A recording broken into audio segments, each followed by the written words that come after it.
The PodCasterComedy podcast show. We've got an amazing show for you today, ladies and gentlemen. Venturing into one of my favorite worlds, the world of wrestling, and we have got one of the most amazing wrestlers out there on the indie scene right now. Ladies and gentlemen, please welcome Davey Dysaster, everybody. You got it. You got it. Pleasure to be here, boys. Well, we're excited to have you. Thanks for coming. Absolutely. So, let's get right into it. I read that you're from Humboldt originally. Is that correct? That's 100% correct. Yeah, I get billed from Humboldt, and it's a true story. I'm straight from Humboldt. Actually, just a small town right outside of Humboldt, but pretty much Humboldt. So forgive my ignorance. Where's Humboldt? It's about an hour out of Saskatoon. Yeah, the tune. Yeah. I'm a Saskatoon hour boy myself, outside of so. Saskatoon. I mean, Humboldt's usually known for one thing, but now it's known for two, and I'm one of them. So. Nice. What was the first thing? There. Farming. Oh, yeah, we'll go with that. Farming and Hutterites. Yeah. Well, they're not going to see this. No.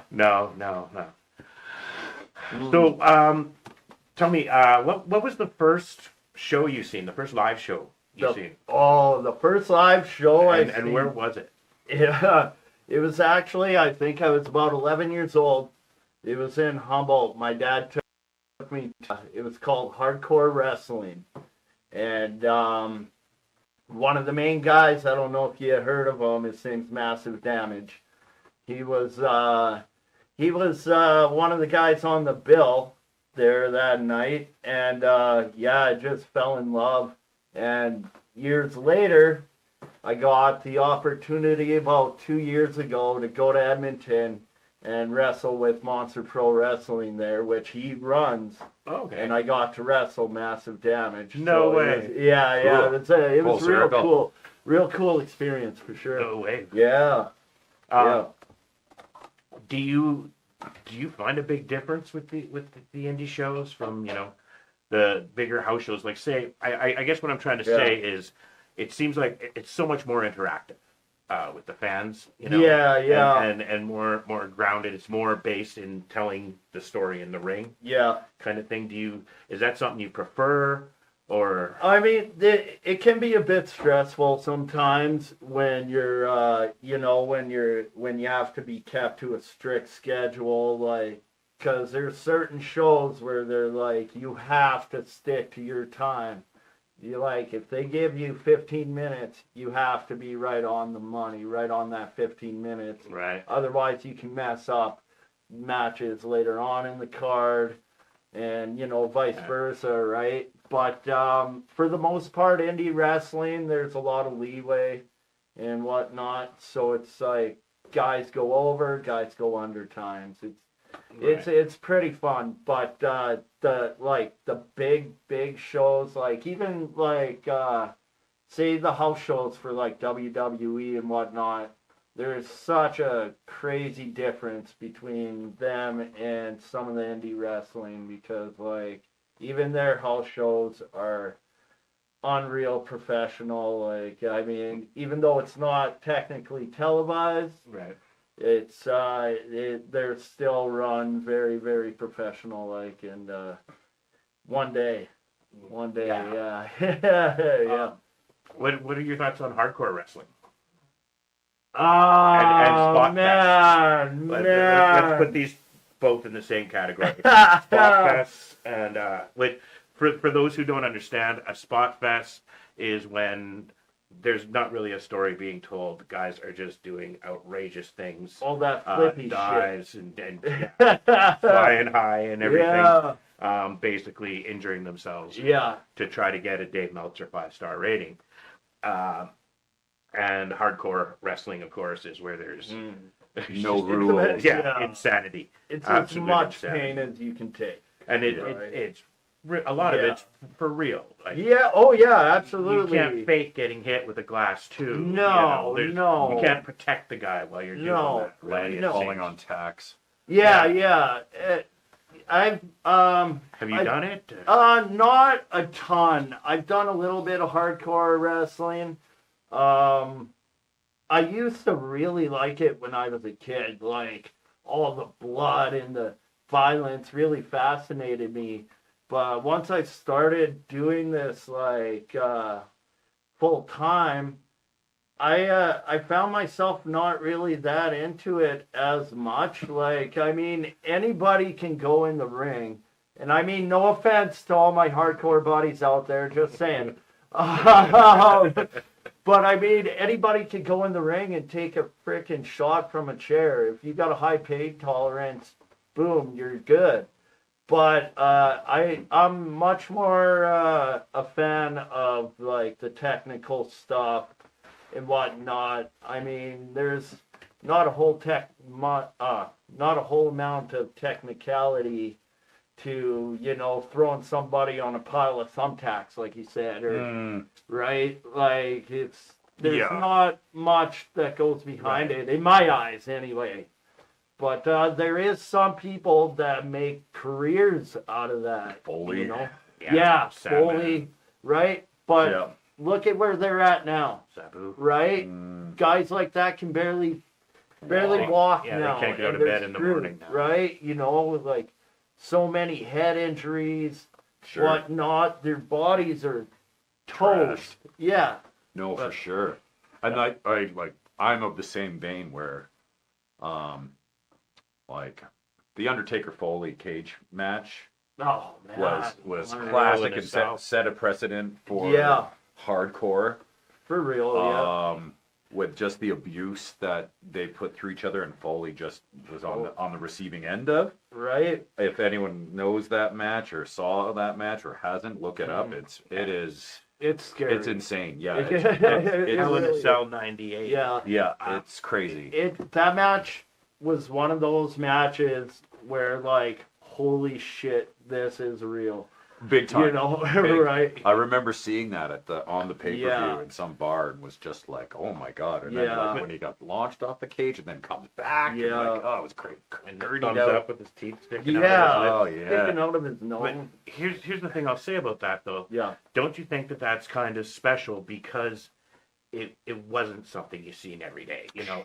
Sure. They That's a good point. weren't doing hardcore matches. No, yeah, they that's a good absorbed point. ECW and everything. Yeah. But WWF, you didn't see stuff like that. Not Right. to that extreme. No. And so when it happened, it was special. And For sure. we're still talking about it today. Yeah. Sure. And As a result. I mean- they didn't go overboard with it afterwards either. no, people are going to be talking about that specific match till the end of time, right? For sure, You know. Agreed. But that one really that made my head spin. I was like, oh my gosh, like how much more is he gonna go through? Yeah. You know, and then he gets carried away on a stretcher, comes back. Yeah, they didn't get their money's worth. No. They're gonna go back for more. Climbs the cage with his shoulder popped out of its socket. And then thrown goes through through the the cage Yeah. onto thumbtacks. And, I think man. the funniest thing about the whole thing, well, not that it's funny, but his kids. Oh my I god. remember watching Beyond the Mat, that Yeah. documentary, and Yeah. backstage, and Yeah. his kids are crying Oh, and everything. right. And it's Oh like, yeah, freaking out. And that's like that one match he had with The Rock as well, where The Rock hit him Hit with with the the chair shot. with the chair. 20 Must have times, been something. like 12 times. oh, Yeah. just bare open head, Yeah. too, you know? You don't see stuff like that anymore though, really. No. But I think it's because they learned, like, you know, holy. CTE. And, Yes, exactly. It's a very real thing. yeah, for sure.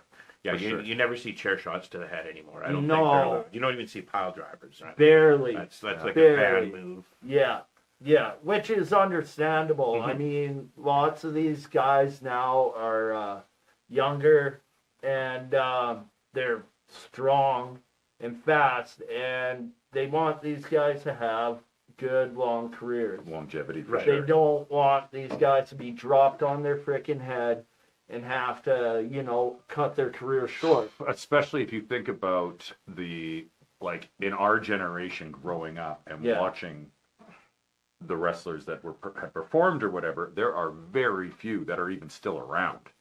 You know what I mean? Yeah, Because yeah. because of Absolutely. CTEs or just Yeah. and probably a lot of their like bad behavior and all the sort of Absolutely. trauma, the drugs, the painkillers, Yeah. all the kind of stuff that they've had to endure and take just to not feel the pain of getting dropped on your head or back all day long. Well, exactly. And a lot of the it's Yeah. amazing that Jake the Snake is still alive Well, with everything that he's gone through and done to himself. But Exactly. someone like a Kurt Hennig. Or, Right. you know what I mean? Who probably, I think he was a heart attack or something Yeah, like that. yeah. When he was young too, he was still Right. pretty young. Yeah, he same was, with, he was in his prime. like Eddie 40s, Guerrero as yeah, well. Same, that yeah. one was a shocker. Yeah. That was a big one, yeah. But, that's like a combination of roids and Yeah. just tons of well, I mean, medication. And when they're on a schedule, as crazy as their schedule is, right, and putting themselves through that much abuse, 350 yeah, 350 you know, a year, you gotta some kind of take thing. pills to, Right. numb the pain, and then you gotta take other things To wake up. Just to be able to Keep wrestle, up with just the to be able schedule. to go to bed, Exactly. to be able to get up in Yeah. the morning. The you know. Elvis Yeah. cocktail. Yeah. The wrestler Elvis. Right. Somas and vodka. That's that's Kurt Angle's breakfast to champion, right? Yeah. That'll be our new tag team name. Somas and vodka. That's pretty good. But yeah, Angle's another one. Good God, that guy's Oh, been amazing. that guy's been A through lot. some With a nonsense. broken freaking With neck. a broken freaking neck. Yeah. Exactly. What I've got a. You're on an independent circuit, Yeah. so what is it like? Because I know there's a lot of live. It's like live performance. Yeah. Do you have promos that you insert and that that sort of that spectacle behind the you mean scenes during the show? Live, Yeah. probably yeah. live in ring promos, right? Yeah, absolutely. you'll we do live ones, but do you do Yep. taped ones? Or, Yeah, for sure. and they'll show it on a screen and everything. Well, yeah. Usually they're posted online and whatnot. Okay. Now, now there's certain companies. I know I had mentioned Monster Pro before. Every time I wrestle for them, they have this big screen above the entranceway, which I thought was really cool. Sure, And what they do is they play a recording of the previous show so that if any fans in attendance, that weren't there, they catch up. Get a recap. Yeah, and they can actually get the storylines that are going on. Mm-hmm. Also, yeah, they'll play promos and whatnot. But for the most part, lots of the promos and stuff that I've experienced that are done, they're just posted online to get people interested in the upcoming show and everything like that. Right. Yeah. Right. Yeah. Which works. I mean, for the most part, I think. That was actually going to be my next question because it's a new age of wrestling. That's something we never Big saw in time. the past. Right. Is the online social media It's aspect, phenomenal. right? Yeah. And so, I was going to ask if you use that, but we Oh, just answered that. Yeah.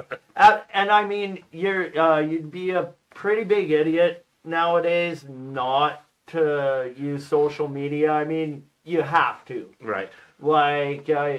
Let's be real. The days of promoting a show with going around posters and everything like that. Mm-hmm. Everything's online now, man. Yeah, You sure. know, so you'd be an awfully big fool not to take advantage of that. Even stupid things like TikTok and whatnot. I know lots of guys that use that. They get thousands and some of them get millions of followers off this stuff, right? That's wild. So yeah. So it's a necessity now, I would say, using social media to promote yourself and your shows. Is your organization do road trips and travel, do circuits around as of yet? Yeah, or? yeah. Well, I mean, there's a couple different companies I work for. Okay. One of them, Can-Am Wrestling. We have certain towns outside of Calgary and stuff that we go to. There's other companies around that do the same, Real Canadian Wrestling. They've been around Calgary for 20 plus years. They do the same thing, go around to different small towns. But there's lots of guys that will travel to different companies, say in BC, for example, out the other way to Saskatchewan, Manitoba. And like those guys, it's a taxing schedule, because sometimes I know, say for example, one specific guy I'm thinking of, his name's Bobby Sharp. That man, he wrestles constantly, it seems like, and he's all over the place, like everywhere, as much as he can, right? So it depends, I find, on the person, really, and how many different companies you want to work with. Right. Because it would each different company would be like a different territory. Is it the same? Is it Well, sort of the same it's as not, as back in the day kind of idea? No, it's not really like that anymore. I mean, like, kind of, there's certain companies that'll stick to like just BC mainly, say for example. But it's like I said, it's more up to the person, the individual themselves. Going where the show is. Yeah, wherever. And contract with that, yeah, with that company. Get yourself booked wherever you can, right? Gotcha. Yeah. Similar to stand-up. Yeah, exactly, right? The same thing. Yeah. Same with the time thing, you sticking to your time, the importance of it. Yeah, exactly. Yeah. Roger. Where did you train? Where did you who did you learn from? Oh, okay. So originally I started training back home. Well, not back home Humboldt, but I had moved to Saskatoon, and this was years ago. And there was one wrestling show coming to Saskatoon. I went online. I was like, so does this mean there's going to be wrestling training in Saskatoon? And my one buddy, Brian, he was like, hey man, send me a private message. I was like, okay. And a couple friends of mine now, they ended up starting up their own kind of little training facility. The main guy, his name's Logan Cross. We started training in this dirty, dungy, like downstairs boxing facility. We didn't even have like an actual ring. We were just training on stinky mats and whatnot, and started there. I did maybe like a couple of shows. Like, it wasn't anything major. A couple of years after that, I had the opportunity to move here to Calgary, and instantly started training at what was called the Alberta Wrestling Academy, under Otto Gentile. The main trainer was Bruce Hart, actually. So, Nice. Cool. yeah, I was very privileged to train under him. Guys like Steve Wild, he's a hard ass, but his methods worked. And and then after that, I was training with guys like Travis Cole. He's big on the indie scene. The Cheetah Bear, Jude Dawkins, as well. He's one of my trainers. And it snowballed from like a dirty basement to where I got now. And If you think about it, that's the same thing for the Hearts. Yeah. Started from a dirty basement. Yeah, you're right. On a mat. Yeah, exactly. Have you ever been to the dungeon? No. No. I wish. That was a little bit before my time. I wasn't. Yeah, I think I wasn't lucky and privileged enough to get in there. Yeah, fair. Which would have been pretty cool, man. But How long have you been doing this? Well, like, I've been doing this like regularly, I would say, for the past like 4 years. Okay. Like, pretty much since as soon as I moved to Calgary. You can tell you're not from Calgary because you say Calgary. I always get bugged by my old lady for that. Shout out Emily. Yeah, no, I've been doing it pretty regularly since I moved here, and I find I was always taught like the only way to get any better is to get lots of reps in and whatnot, and there's a lot of wrestling around this city. Sure. So yeah, it's a wrestling town yeah, for sure. it's really easy to get booked, and so I just started doing that as soon as I moved here. It's been quite the ride so far. Sweet. Yeah. And you carry any belts? Oh, okay. Well, last year I was holding the Can-Am Junior Heavyweight Championship as well as the Heavyweight Championship, but I got robbed of that in the same night. Both of them? No, just the heavyweight one. Okay. And that's these belts right here, right? Those ones where I'm standing up there, in the cage. That was about 5-6 minutes before I lost the heavyweight one. Oh, That was my second match of the night, man, which was a steel cage match against 4 other guys. I think 4 or 3 other guys. And one of this dirty son of a you-know-what came out and jumped me from behind after I won the heavyweight title, pinned me, big deal. So I kept the junior heavyweight title. but how did he, like, was the match still, like, was this was this Did he an win Money in the Bank? No, I had cut a promo saying that I would defend it anytime, anywhere. Stupid, I should have kept my mouth shut. But whatever. Sounds very controversial. Yeah, it is. It is. It's a touchy subject. And Right. then, so I kept the junior heavyweight title. And couple months ago, going in towards the end of 2024, I had a match with my tag team partner, Aaron Six. And in my eyes, I did not tap. I had him pinned. And there was 2 refs at the time. The one ref said I tapped at the same time as the other ref counted the 3. I didn't tap. Just saying I did not tap one bit. A controversial Yeah, thing. yeah. Hot take here. So the powers that be decided to take the title. And So you've been stripped of both. yeah, now. And so this weekend, actually, coming up on Sunday, me and Aaron Six are in a Falls Count Anywhere match for the junior heavyweight title to find out who the real champ is, even though everybody damn well knows. Well, there you go. Awesome. Yeah. That's awesome. And also, I'm always a champ, just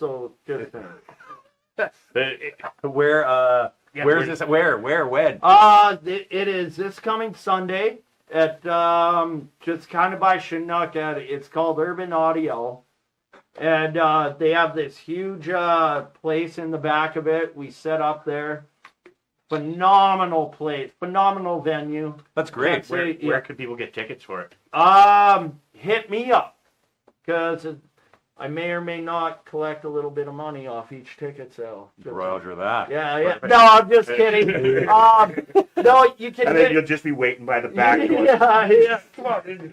No, you can hit me up for tickets, or just go online, Can-Am Wrestling. You can grab them off there and stuff. It's pretty easy. And we'll put up all his socials and everything at the end of this. Absolutely. So yeah. Perfect. You got any other questions? What are you doing Sunday? Go Coming see to watch. Disaster Yeah. take his belt back. I do have another show actually on Friday. This one's in Okotoks, same company, Can-Am. Okay. I get to wrestle the Lion Warrior Bobby Sharp. Okay. I had mentioned him before, which I'm extremely excited for. This guy is he's been wrestling since he was born, pretty much. Oh yeah. And it's hard to find somebody more respected in the business than this guy. He's a phenomenal talent. You can learn a lot from him, so I'm pretty excited to get in the ring with him as well. That's exciting. Yeah. I'm pumped for you. I Yeah, hope man. you all the best. Get your title back, man. Oh, I'm going to. Whatever Easy. it takes. Yeah.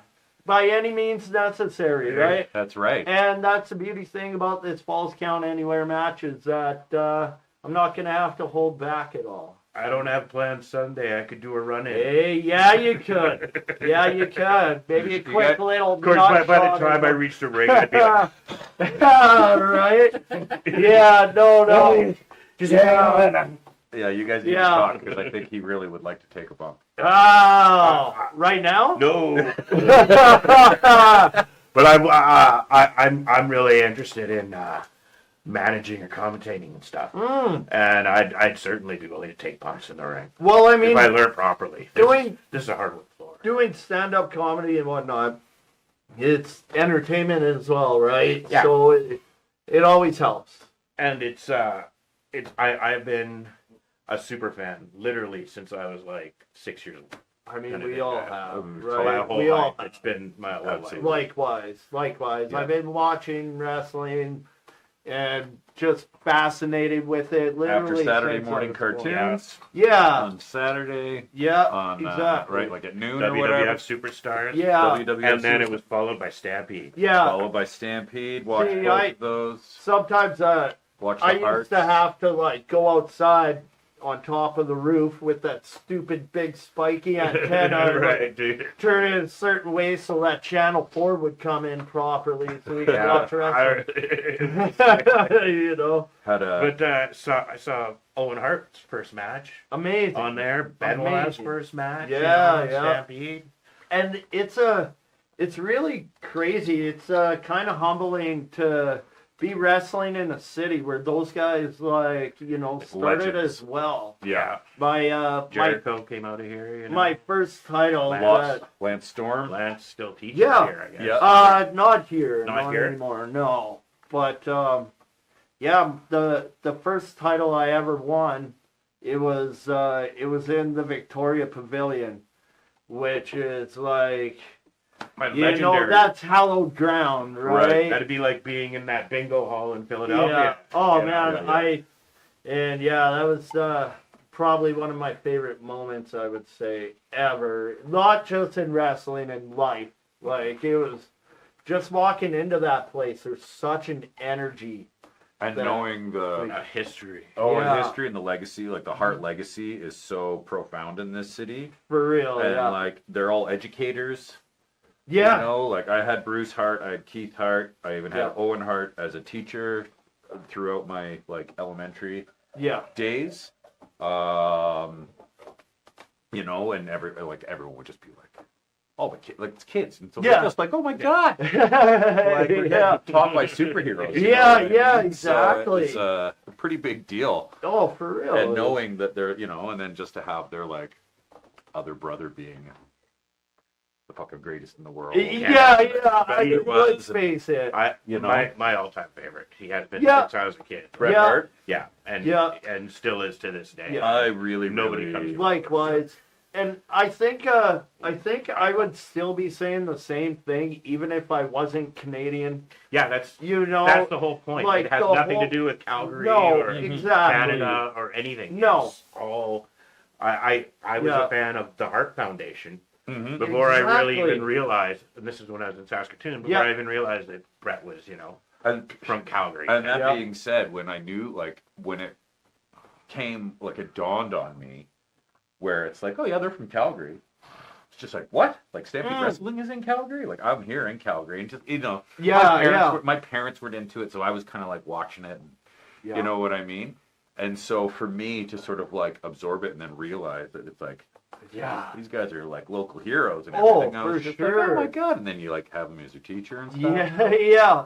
It's pretty awesome, and yeah, Actually, to see the evolution of where the Exactly. business has gone has been pretty fascinating. Insane. speaking of that, and I know this is kind of an out of the blue question, but of that whole generation of Hearts and the new ones and everything that are coming out, have you by chance gotten to work with Tommy Billington at all on your? Tommy Billington. Yeah, I have worked with him a couple of times. Yeah. Who's he? Tommy He's a Billington. dynamite kid. Oh yeah. Yeah. The first time I seen him Yeah. come out, It was like, Oh, he looks I exactly thought, like are they Dynamite. CGIing this? Yeah, or something?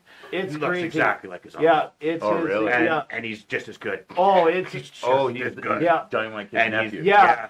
And Wow. he is looks spitting image of him. Crazy. And same hard nosed style. Like he's I've worked with him. I've been in the ring with him a couple of times. Wow. And yeah, he works fast and strong. Just like his uncle. Yeah.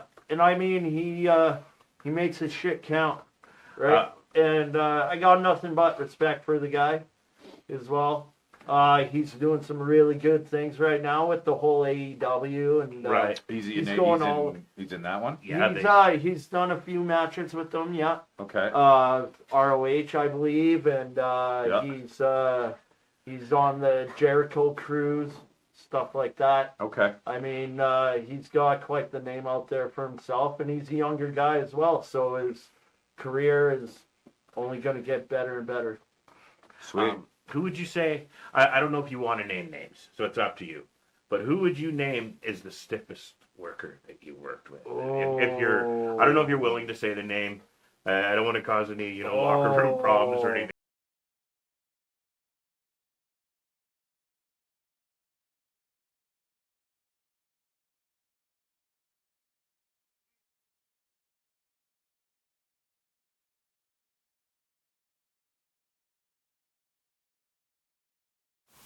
Good. Hey, what's up, guys? Welcome to